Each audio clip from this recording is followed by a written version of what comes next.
Hello mga ante, for today's video samahan nyo akong magluto ng prawn gravy, of course Indian style because ang aking asawa ay isang Indiano.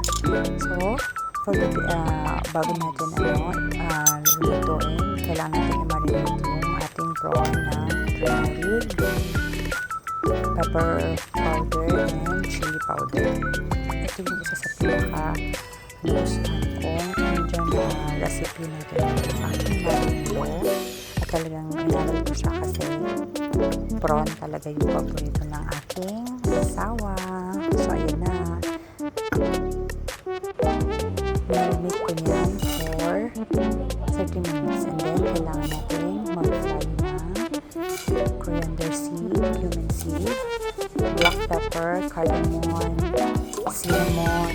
Yan, hintay natin siyang maging brown. Basta kailangan natin siyang ito para sa ating masarap.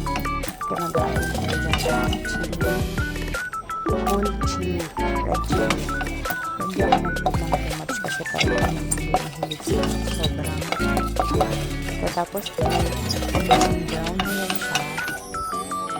Palamigin natin, saka naman natin i-blend. Kailangan siya maging powder. Kailangan lumabas yung aroma ng mga spices na yan. Ibig sabihin, okay na yan. Ayan na siya. Ito na yung powder. Ito pala yung mga kailangan natin ng ingredients. Siyempre yung prawn, shallots, curry leaves, tomato, coriander leaves, and then yung powder masala. Ayan. Sa oil, nagkada ko na lemon seed, and then saka nakala-add yung shallots. Wait natin na haluhaluin.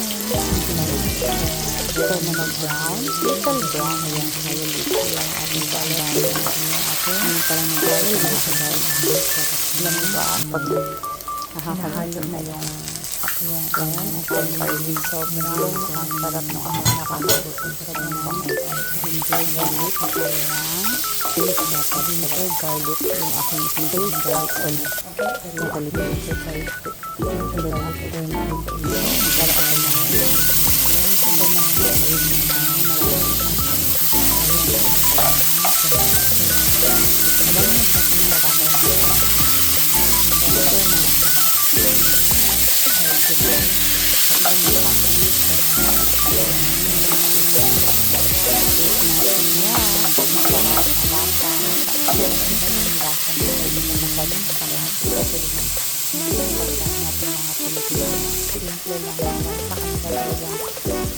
then, add tayo ng salt. Ayan, pag for days.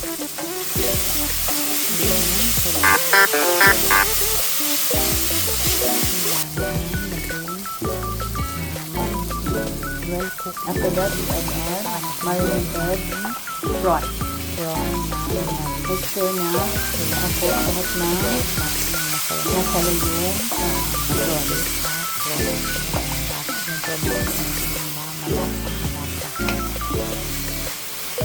Before, akala ko kaya hindi ko magugustuhan yung lasa ng mga Indian food, but actually their food are very tasty. Sobrang ang sarap ng mga food nila.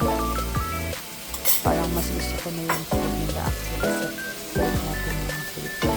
Kasi parang ang healthy ng mga food nila, yung spices na ginagamit nila, lahat yung fresh na nasa India. Talagang kahit nag-iwan dahil ko sa mga aking marindo. Ayan na, antayin natin siya, lagyan natin ng konting water. Antayin ng konting water para makook yung ating prawn.